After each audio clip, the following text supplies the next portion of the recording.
내 형제들아, 글로의 집 편으로 너희에 대한 말이 내게 들리니 곧 너희 가운데 분쟁이 있다는 것이라. 내가 이것을 말하거니와 너희가 각각 이르되 나는 바울에게, 나는 아볼로에게, 나는 게바에게, 나는 그리스도에게 속한 자라 한다는 것이니 그리스도께서 어찌 나뉘었느냐? 바울이 너희를 위하여 십자가에 못 박혔으며 바울의 이름으로 너희가 세례를 받았느냐? 나는 그리스보와 아가이오 외에는 너희 중 아무에게도 내가 세례를 베풀지 아니한 것을 감사하노니 이는 아무도 나의 이름으로 세례를 받았다 말하지 못하게 하려 함이라. 내가 또한 스데바나 집 사람에게 세례를 베풀었고 그 외에는 다른 누구에게 세례를 베풀었는지 알지 못하노라. 그리스도께서 나를 보내심은 세례를 베풀게 하려 하심이 아니요 오직 복음을 전하게 하려 하심이로되 말의 지혜로 하지 아니함은 그리스도의 십자가가 헛되지 않게 하려 함이라. 십자가의 도가 멸망하는 자들에게는 미련한 것이요 구원을 받는 우리에게는 하나님의 능력이라. 아멘. 오늘 말씀의 제목은 교회는 하나가 되어야 한다라는 거예요. 우리 한번 따라볼까요? 교회는 하나가 되어야 합니다. 가족도 하나가 되어야 합니다. 민족도 하나가 되어야 합니다. 할렐루야. 자, 오늘 이제 제가 조카들과 우리 아이들과 같이 또 예배를 드리니까 우리 친구들한테 제가 뭔가 한 가지 질문을 던져줄 거예요. 거기에 이제 답을 하는 거예요. 근데 상상력을 동원해야 돼. 여러분들의 상상력이 있어야 이 질문에 답을 할 수 있어요. 만일 여러분들이 눈을 가리고 어떠한 물체를 만져서 그것이 무엇인지를 알려고 한다면 쉬울 수도 있겠지만 어려울 수도 있겠지. 왜? 보이지 않으니까. 자, 여러분들 잘 아는 이야기일지 모르겠습니다만은 제가 한 가지 예를 들어서 여러분들한테 맡겨줄게요. 여러분들이 코끼리를 만져보는 거야. 그런데 이게 코끼리인지 여러분은 몰라. 아직. 눈을 가리고 코끼리를 만져요. 자, 은유리는 코끼리의 코를 담당해. 코를 만져보는 거야. 자, 주한이는 코끼리의 넓적한 귀를 만져보는 거야. 자, 그리고 태환아, 너는 다리를 만져보도록 해. 그리고 은비는 꼬리를 만지는 거야. 자, 충분히 만질 수 있는 시간을 5분을 드릴게요. 5분이 지나갔습니다. 자, 이제 은유리한테 물어볼 거예요. 은유리가 만진 게 뭘까? 몰라요. 자, 그러면 주한아, 네가 만진 건 뭘까? 아, 넓적한 스펀지. 좋아. 자, 태환아, 네가 만진 건 뭘까? 몸으로 표현해요. 우리 태환이는 내년에 다시 물어볼게. 뭐? 가지. 최고야. 자, 은미야, 네가 만진 건 뭘까? 뱀? 나도 저 코끼리 꼬리는 잘 몰라가지고 어쨌든 그렇다고 합시다. 자, 우리가 만진 거를 눈으로 가렸기 때문에 알 수가 없죠. 그러면 이거를 하나로 합쳐서 종합적으로 판단해 볼 필요가 있습니다. 그런 것처럼 우리가 때로는 알지 못하는데 제한적으로만 내가 아는 부분만 가지고 주장을 하게 되면은 사람들하고 생각이 달라요. 또 판단이 달라요. 그래서 결론이 다를 때도 있어요. 그래서 우리는 함께 더불어 사는 세상에 나만의 생각만 가지고 살아가는 것이 아니라 때로는 생각과 마음을 합쳐서 살아갈 때도 필요하다라는 거죠. 자, 한 가지 퀴즈를 더 낼게요.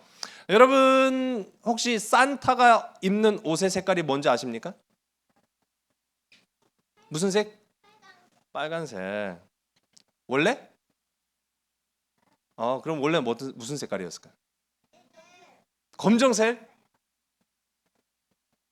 주원아, 원래 산타의 옷 색깔은 어떤 색깔이었을까? 오, 태연아, 입이 열렸어. 빨간색. 자, 어떤 색깔이었을까? 갈색. 요즘 산타는 어떤 옷만 통일해서 입고 다니죠?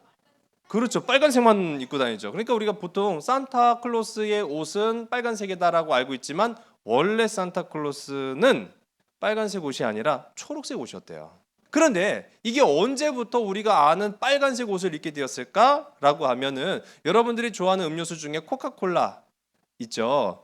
코카콜라가 겨울철에 언제 콜라를 팔면 가장 잘 팔릴까라고 생각했더니 성탄절 크리스마스 때 콜라를 팔면은 잘 팔릴 것 같은 거야. 그래서 광고를 제작을 했어요. 만들었습니다. 그런데 콜라가 그때까지만 하더라도 검은색이었거든요. 그러니까 이거에 너무 검은 물 하면 별로 먹고 싶은 생각이 안 드는 것 같아. 그래서 이 콜라의 포장지 색깔을 빨간색으로 바꿨어요. 그리고 빨간색으로 바꾸고 나서 성탄절에 이 콜라를 팔려고 했더니 광고에 산타가 등장하면 좋을 것 같아. 근데 여러분 우리가 그렇죠. 깔맞춤이라고 콜라 색깔이 포장지가 빨간색이니까 산타도 빨간색 옷을 입고 오면은 더욱 좋을 것 같아요. 그래서 광고에 산타가 입는 옷 색깔을 빨간색으로 바꿨더니 너무 잘 팔리는 거야. 결국 그때부터 많은 사람들이 산타클로스가 입는 옷은 어떤 색깔이다? 빨간색이다. 그렇게 된 겁니다. 그러니까 때로는 우리가 이제 뭐 산타 옷 색깔이 뭐 별건 아니지만은 그 때로는 우리가 가지고 있는 생각과 의식이 바뀔 수도 있고 합쳐질 수도 있고 정리가 될 수도 있어요. 이런 생각의 차이가 어마어마한 결과를 가져올 때도 있다라는 거죠. 죽고 사는 문제가 될 수도 있습니다. 그게 굉장히 중요한 거예요. 별것 아닌 산타클로스의 옷 색깔이 아니라 우리가 가지고 있는 색깔, 마음의 색깔이에요. 생각의 색깔 때문에 사람들이 때로는 죽기도 해요. 그런 것들을 우리가 역사상에서 찾아볼 수 있는데 옛날에는 이거를 공산당, 민주화 뭐 그런 이야기로 불렀는데 빨간색, 파란색 그렇게 나눈 거예요. 생각의 색깔을 가지고 사람들이 사는 공간도 나뉘어지게 된 거예요. 또 옛날에 우리 세계 역사를 보게 되면 십자군 전쟁이라는 게 있었어요. 근데 십자군 전쟁이라는 거는 말 그대로 십자가를 앞세우고 나가서 싸우는 전쟁이었거든요. 그런데 그 십자군 전쟁도 같은 하나님을 믿는 것 같지만 생각의 색깔이 다르다고 엄청나게 많은 사람들을 죽이기도 했어요. 그러니까 방금 전에 얘기한 것처럼 생각의 색깔, 마음의 색깔 때문에 사람이 때로는 죽기도 하고 살기도 하는 그런 모습들을 우리가 보는데, 자, 오늘 수요 예배는 우리가 사실 로마에 관한 이야기를 함께 나눕니다. 그런데 이 로마에 관한 이야기를 함께 나눌 때 빼놓을 수 없는 아주 중요한 한 임금, 황제가 있어요. 누굴까요? 콘스탄티누스라는 아주 훌륭한 임금입니다. 콘스탄티누스 대제라고도 불려지는 이 위대한 임금의 업적은 이루 헤아릴 수 없이 많아요. 근데 오늘 우리가 좀 다뤄볼 부분은 이 콘스탄티누스 황제가 이룬 업적 중에 참으로 중요한 게 바로 종교, 특히 교회를 하나 되게 했다라는 거예요. 교회는 원래 하나 아니에요? 근데 사실 교회가 하나가 아니에요. 우리가 아는 것처럼 성당도 있죠. 성당도 교회입니다. 그리고 감리교, 장로교, 침례교, 성결교, 구세군, 순복음 다양해요. 근데 다 한 분 하나님을 믿는 교회예요. 교회가 하나가 아니네? 그러나 또 교회는 하나입니다. 이게 되게 무슨 얘기일까라는 생각을 할 수가 있겠습니다만은, 자, 이 중요한 부분을 다룬 임금이 바로 로마의 황제였던 콘스탄티누스였다라는 거죠. 자, 전쟁에서 승리를 했습니다. 콘스탄티누스가 그냥 황제가 되지 않았어요. 콘스탄티누스는 전쟁에서 승리해서 황제가 된 사람이에요. 그런데 전쟁에서 승리하고 난 이후에 누구 때문에 전쟁에서 이겼을까요? 하나님 때문에 이겼어요. 하나님이 콘스탄티누스한테 쫙 하고 빛을 비춰주셨거든. 십자가의 빛. 그래서 십자가의 빛을 가지고 전쟁에 나가서 엄청난 승리를 거두어요. 그 뒤부터 콘스탄티누스가 비록 나는 예수님을 처음부터 믿었던 사람은 아니지만 하나님이신 그리스도가 굉장한 분이다라는 사실을 기억하면서 매 순간순간 십자가로 한번 나가볼까? 예수님을 의지하며 살아볼까? 라고 했더니 좋은 일이 계속 일어난 거예요. 전 바라기는 우리 모든 믿음의 형제들, 믿음의 가족들이 이 2022년 한 해에 예수님의 이름으로 항상 살아가면서 모든 일들 속에서 아름다운 이 콘스탄티누스의 승리를 맛보기를 간절히 소원합니다. 자, 그렇게 콘스탄티누스가 예수님께 매력을 느낀 거야. 예수님께 매력을 느껴서 상당히 이제 로마에 이 콘스탄티누스 때문에 기독교의 바람이 불어가기 시작합니다. 여러분 좀 어려운 얘기일 수 있는데요. 우리 어린 친구들한테는 좀 어려운 얘기일 수 있어요. 그런데 재산을 뺏겼어요. 예수를 믿었다고 해서 내가 가지고 있는 걸 다 빼앗겼어. 그런데 콘스탄티누스가 황제가 되면서 그 모든 것들을 다시 돌려줘요. 그리고 성직자, 목사님이죠. 자, 성직자에게는 행정적 의무에서 면제를 시켜주고 또 주교, 또 어려운 얘기가 나왔는데 이 주교라는 것은 굉장히 높은 위치에 있는 성직자를 말하는데 그 높은 위치에 있는 성직자에게는 사회적 지위를 부여를 합니다. 오늘날로 이야기하면은 국회의원 정도가 될 거예요. 법도 바꿔요. 옛날에는 여러분 노예는 사람이 아니야. 노예는 사람의 모습을 띠고 있는 물체야, 물건이야, 내 소유물이야. 이 물병하고 똑같은 존재야. 이 물병을 만일 내가 물을 다 마셨어요. 그럼 이 물병으로서의 가치가 있을까요, 없을까요? 없죠. 버리면 돼. 노예도 똑같았어요. 노예도 부려먹고 부려먹다가 더 이상 가치가 없어. 그러면 버려도 돼. 심지어는 죽여도 돼. 너무 잔인하죠. 그런데 콘스탄티누스가 하나님을 조금씩 알아가면서 마음이 착해지기 시작했어. 그래서 결국은 노예에 대한 법도 바꿉니다. 319년이에요. 굉장히 옛날 얘기입니다. 319년에 노예를 함부로 죽이지 못하도록 법을 정해놔요. 굉장히 바뀌었어요. 그리고 320년에는 죄인들을 막 때려도 됐어. 감옥에 죄 지으면 감옥에 가요. 죄 지은 죄수들을 그 감옥 안에서 막 때려도 됐어. 학대를 해도 됐어. 그런데 그렇게 하지 말아라 하고 황제가 명령을 내려요. 320년에 죄수에 대한 학대 금지법이 개정이 됩니다. 그리고 321년, 1년 단위로 바뀐 거죠. 321년에는 아주 중요한 날이 선포가 됩니다. 3월 7일. 여러분 우리가 예배를 보통 이제 주일이라고 하죠. 주일 예배를 언제 드려요? 그렇죠. 일요일입니다. 자, 일, 월, 화, 수, 목, 금, 토죠. 자, 이 일요일 날 예배를 드리는 날로 321년 3월 7일. 원래는 이 로마는 태양을 섬겼어요. 그래서 태양을 섬기기 위해서 제사를 드립니다. 그 태양을 섬기기 위해서 드리는 그 제사일을 경건한 태양일이라고 불렀는데 이제는 이 경건한 태양일을 주일 그리고 공휴일로 지정한다라고 콘스탄티누스가 선포를 했어요. 그래서 그때부터 우리가 주일, 일요일에 우리가 예배를 드립니다. 자, 그렇게 해서 콘스탄티누스가 황제가 되고 나서부터는 조금씩 바뀌기 시작하는 거예요. 그리고 콘스탄티누스가 그러면 나는 교회를 다니는 사람이니까 불교를 다니는 사람들 또는 다른 종교를 가지고 있는 사람들 다 죽여! 없애! 그럴까 안 그럴까요? 맞아. 그러지도 않았어요. 다른 종교를 가지고 있는 사람들도 인정하고 그들을 괴롭히지 않았어요. 그런데 뭔가 좀 이상한 거야. 왜 이상한 느낌이 들까? 하고 가만히 보니까 다른 종교를 믿는 사람들이 문제가 아니라 교회 안에서 문제가 생긴 거예요. 교회 안에서 어떤 문제가 생겼냐면은 내 말이 맞아. 아니야. 내 말이 맞아. 라고 자기가 아는 게 맞다고 우기는 사람들이 생긴 거야.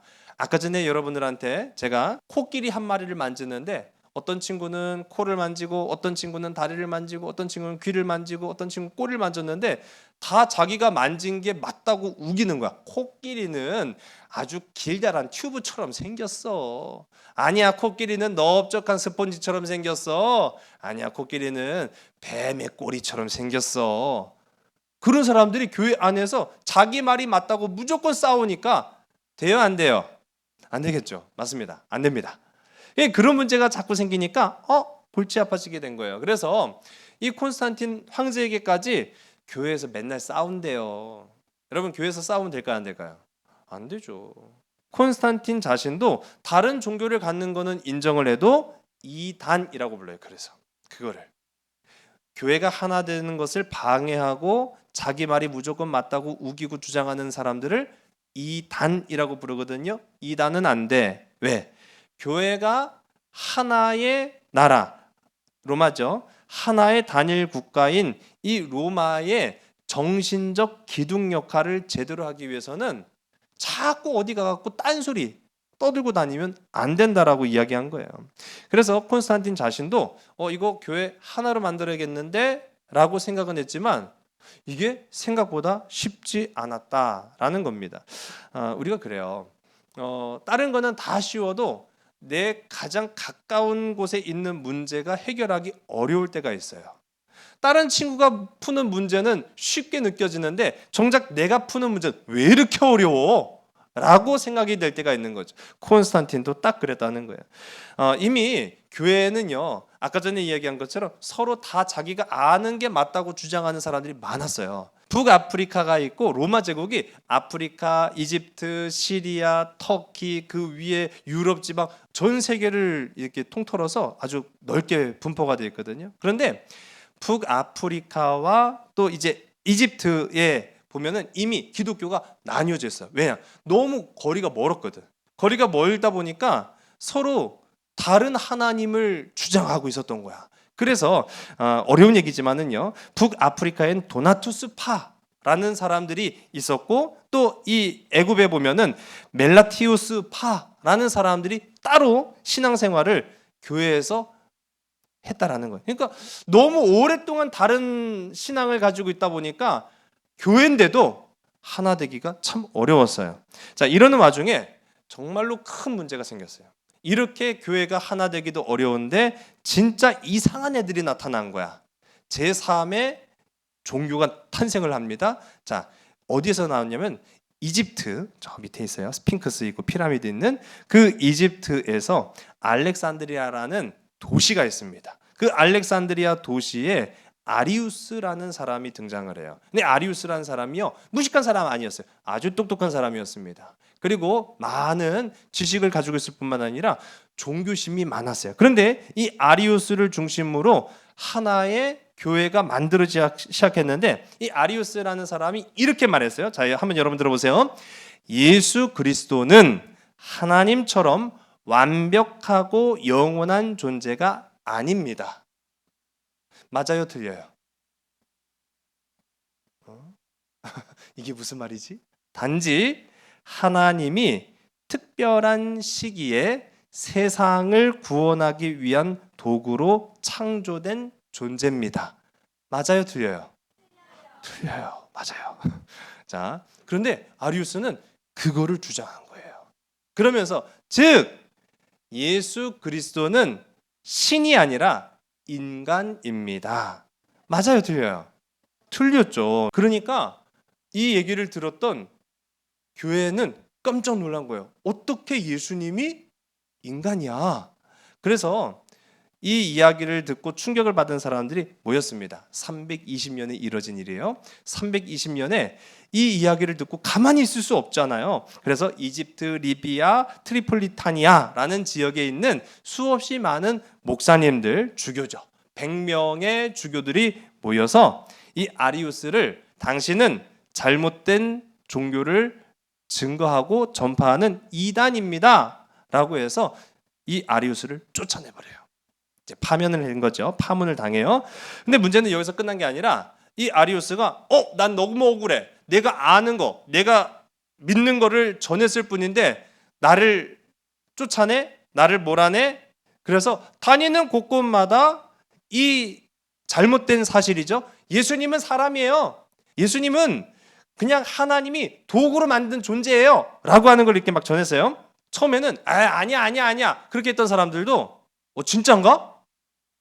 여러분 가짜도 계속 말하면 사람들이 진짜인가? 라고 생각할 수 있거든요. 근데 이 아리우스라는 사람이 굉장히 똑똑했어요. 어느 정도로 똑똑했냐면 노래를 만들었어. 요즘으로 말하면 가요죠. 가요를 만들어서 예수님은 신이 아니에요, 인간이에요 라는 노래를 만들어서 사람들한테 막 부르게 만든 거야.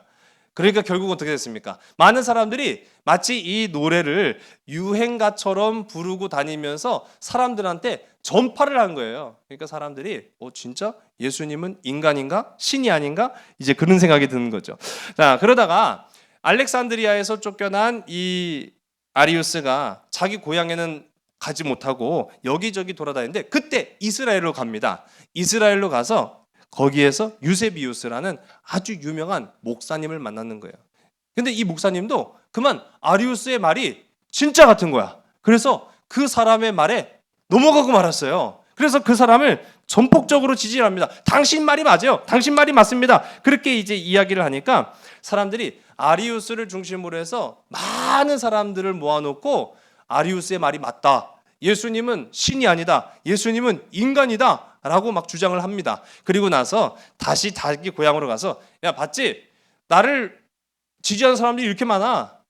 내 말이 맞다고 하는 사람들이 이렇게 많아. 그러니까 나를 다시 원래 있던 자리로 돌려보내 주세요. 라고 했는데 알렉산드리아에 있는 사람들이 No, 안 돼. 라고 한 거죠. 그러니까 아리우스가 알았어. 미안해. 다시는 안 그럴게. 그랬을까요? 아닙니다. 폭동을 일으켜요.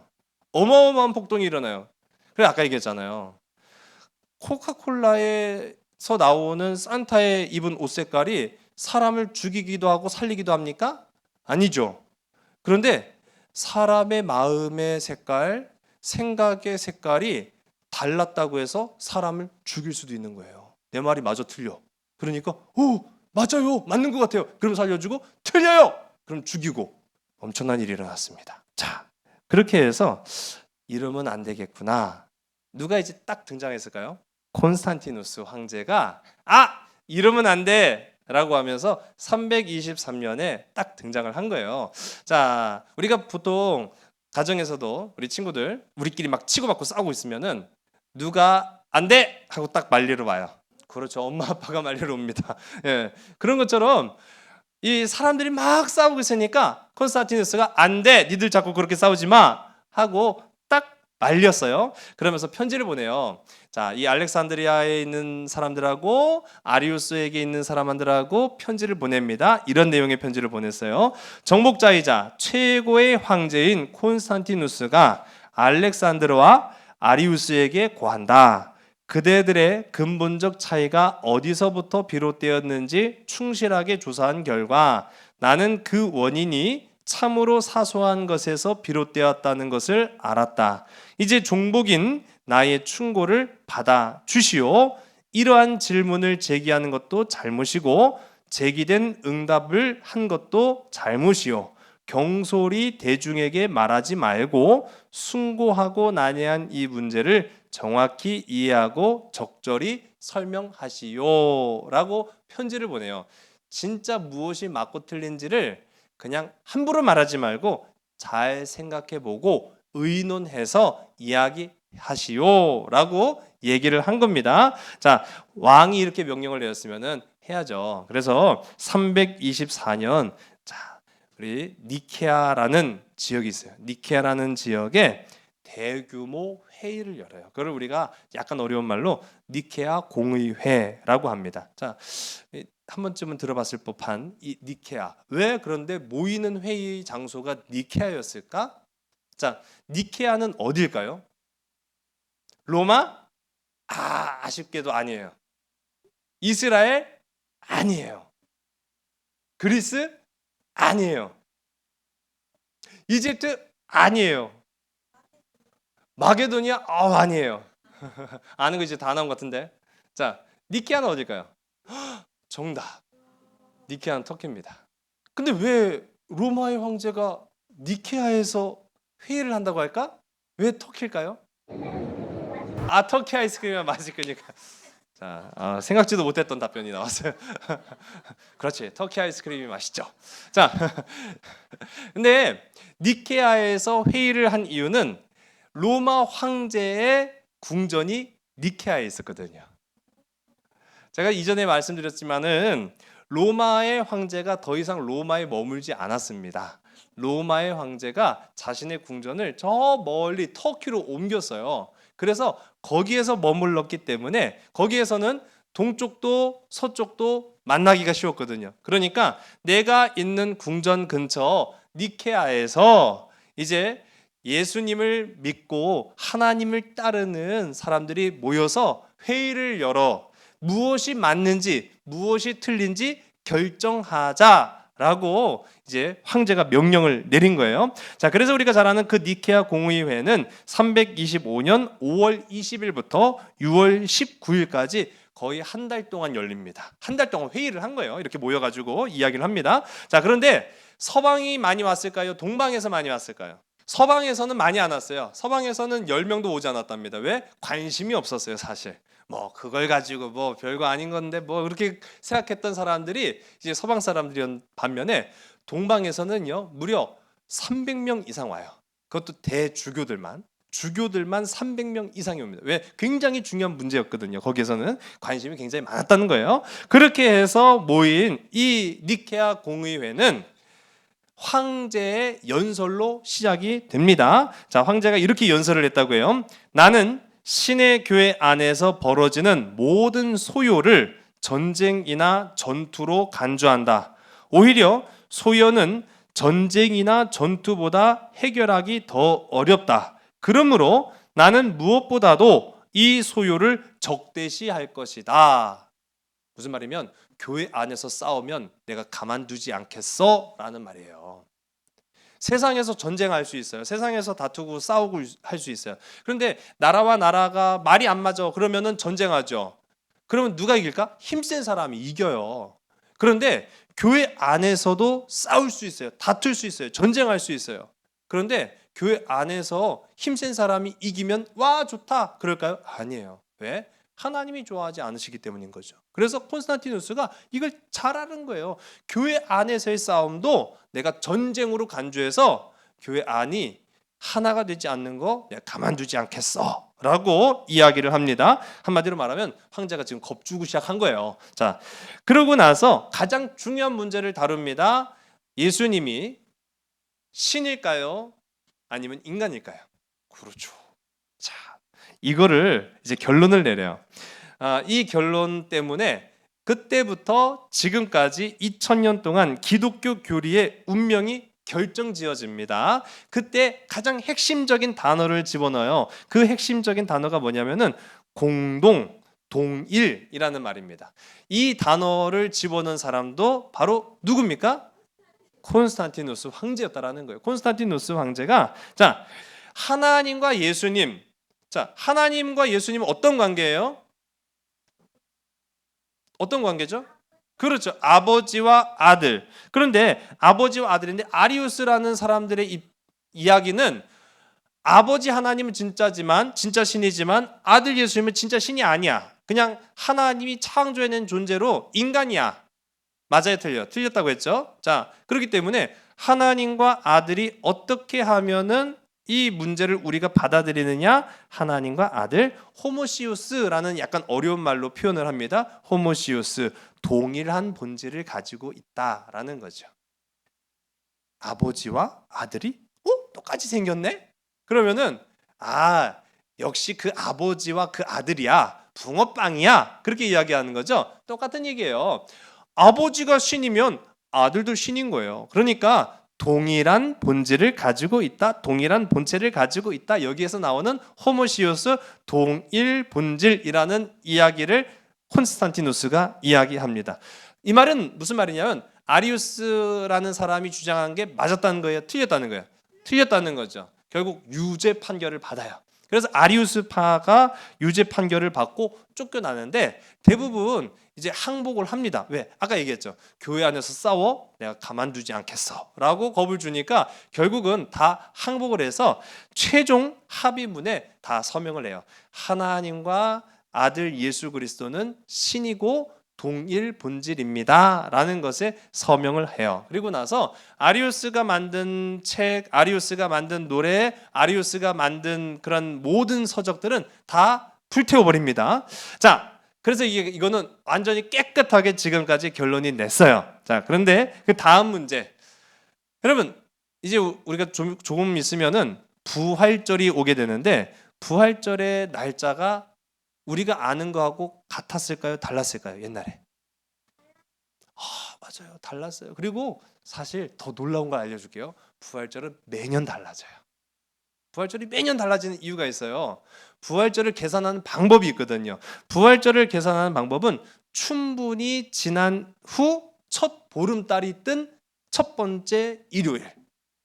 그러니까 해마다 달라져요. 왜? 충분히 음력으로 계산하기 때문에. 매년 달라집니다. 조금씩 달라져요. 그 이유를 지금 설명을 해드릴게요. 원래는 유대교 방식대로 부활절을 계산했는데 두 가지 이유가 있어요. 첫 번째로는 이 콘스탄티누스가 유대인들의 방식을 따르고 싶지 않았어요. 또 두 번째 이유는 아까 전에 이야기했죠. 처음부터 콘스탄티누스가 기독교인이었어요? 아니었어요? 아니었어요. 아니었다고 말씀드렸어요. 그런데 예수님의 십자가를 가지고 승리했기 때문에 이제 조금씩 기독교에 대해서 마음을 열기 시작한 사람이라고 했습니다. 그런데 그러다 보니까 아직 로마라는 나라 안에는 예수님을 믿는 사람들도 있지만 다른 종교를 믿는 사람들도 있었어요. 그 중에 한 종교가 바로 태양신을 섬기는 종교도 있었고 다른 동방에서 온 신을 섬기는 종교들도 있었어요. 그런데 그 종교들을 다 무시할 수 없었단 말이죠. 그 중에 하나가 여러분 우리가 부활절을 영어로 뭐라고 부르는지 아십니까?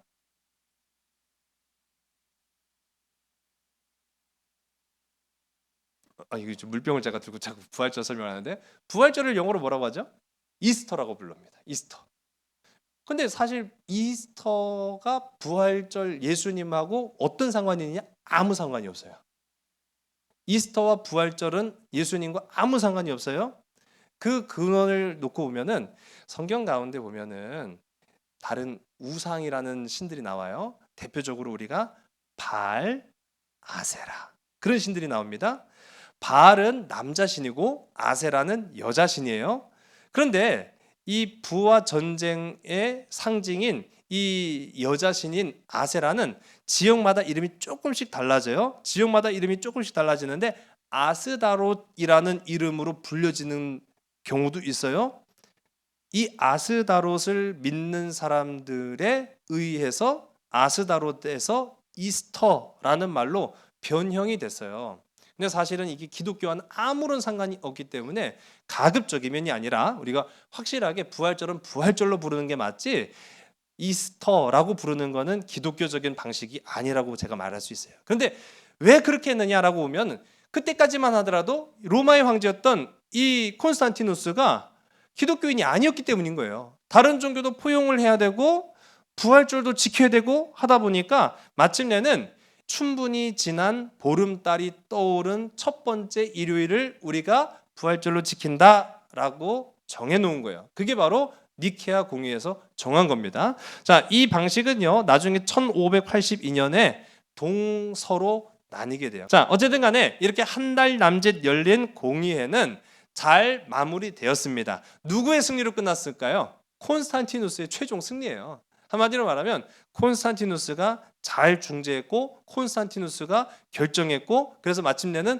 콘스탄티누스가 흩어지고 찢어졌고 그래서 안에서 막 아웅다웅 다투고 싸웠던 교회를 하나로 뭉친 계기가 됐어요. 결국은 이 황제의 결정으로 인해서 로마 제국이 1000년 동안 이어질 수 있었다라는 그런 평가를 받습니다. 자, 오늘 우리가 그런 의미에서 오늘 본문 고린도전서 1장 11절과 12절 두 절의 말씀을 우리 한번 보겠습니다. 내 형제들아 글로의 지편으로 너희에 대한 말이 내게 들리니 곧 너희 가운데 분쟁이 있다는 것이라. 내가 이것을 말하거니와 너희가 각각 이르되 나는 바울에게 나는 아볼로에게 나는 게바에게 나는 그리스도에게 속한 자라 한다는 것이니. 아멘. 자, 우리 신약 성경 시대도 보니까 이상한 재미있는 현상이 나타나요. 교회인데 하나인 교회인데 누구는 나는 바울파야, 나는 아볼로파야, 나는 게바 베드로라고 하죠. 우리가 게바파야, 나는 그리스도파야라고 하면서 한 교회 안에 4개의 그룹으로 나뉘어서 지들끼리 막 서로 막 맞다고 떠드는 거예요. 자, 그러나 사도 바울이 뭐라고 이제 결론적으로 고백합니까? 우리 18절의 말씀이에요. 우리 18절의 말씀을 우리 함께 해보겠습니다. 십자가의 도가 멸망하는 자들에게는 미련한 것이요 구원을 받은 우리에게는 하나님의 능력이라. 아멘. 파가 이렇게 나뉘었는데요. 사도 바울은 아우 그거 다 미련하고 멍청한 짓이다. 그게 다 뭐냐? 우리가 십자가는 하나이기 때문이다. 십자가는 하나인데 어떻게 글로바파라고 말할 수 있고 어떻게 나는 다른 파야 나는 뭐 어떤 파야 그렇게 말할 수 있어. 내가 아는 것만 자꾸 주장하지 말고 우리가 무엇이 옳은지 무엇이 분명한지를 잘 봐. 예수 그리스도의 십자가는 하나이기 때문이야. 우리는 하나야 라고 주장을 했다라는 겁니다. 자, 이제 우리 설 명절을 통해서 우리 함께 예배를 드리고 오늘 이제 한 해를 나아가는 저와 여러분에게 저는 오늘 이 본문이 우리에게 향하신 말씀이다라고 생각을 해요. 교회는 하나가 돼야 된다라는 거죠. 우리 한번 따라 볼까요? 교회는 하나가 돼야 됩니다. 자, 다시 한번 고백해 볼까요? 가정도 하나가 되어야 됩니다. 나라도 하나가 되어야 됩니다. 할렐루야. 저는 그렇게 되기를 간절히 소원합니다. 믿음의 가정도 하나가 돼야 돼요. 우리 가정이 하나 될 때 능력이 배가가 됩니다. 또 믿음의 가정이 하나 될 때 그 가정 안에 기쁨이 샘솟듯 솟아납니다.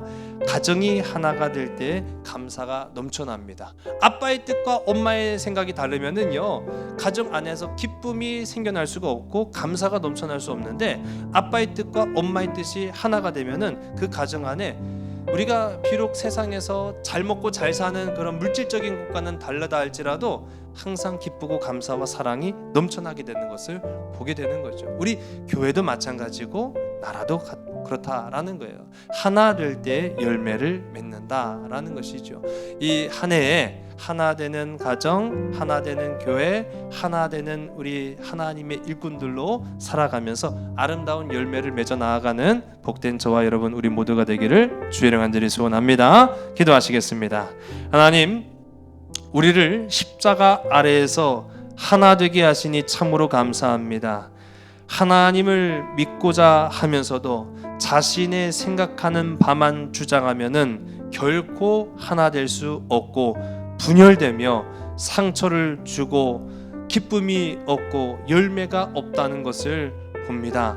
하나님, 교회가 하나됨으로 이 로마 제국의 천년의 역사가 이어졌던 것처럼 오늘 우리 모든 믿음의 가족들 또한 하나됨으로 인해서 예수 그리스도의 말씀과 은혜와 사랑 가운데 하나 되어서 새해, 새 기쁨, 새 소망, 새 사랑을 가지고 열매 맺는 귀하고 아름다운 믿음의 지체들 다 되게 인도하여 주시옵소서. 우리를 축복하시고 사랑하시는 예수 그리스도의 이름으로 감사하며 간절히 기도드렸사옵나이다. 아멘.